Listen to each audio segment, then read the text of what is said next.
पनि हाम्रो गीत सुन्दै होला महाकालाले नै माया गर्यो यो जो सागर दिउन आज हजुरसम्म आउने वातावरण मिलेको छ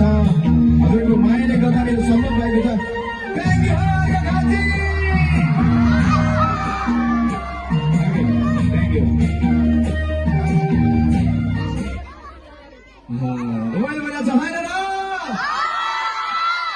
कस्तो लाग्छ भने यो फाइलमा कस्तो राम्रो यो फाट कस्तो राम्रो रहेछ हेर्नु त चारैतिरबाट डाँडा काँडाले घेरेको हजुरहरूले मात्रै होइन डाँडा काँडाले पनि सुनिरहेको होला देवी देवताहरूले सुनिरहनु भएको होला सबैजनाले सुनिरहनु भएको होला कहाँ कहाँसम्म पुगिरहेको छ आवाज एकचोटि सुपा देउराले मात्रै सुन्नेसम्म यो आवाज पुर्याइदिनको लागि हजुरहरूको हल्ला चाहियो त 1 2 3 मेरै ठाउँमा मेरै काखमा बसेका मेरा भक्तहरू एकदम खुसी हुनुहुन्छ है भन्ने भयो होला मातालाई पनि सबैजना अहिले अगाडि अगाडि आउने कुरामा हजुरहरूले मन पराउनु भएको गीत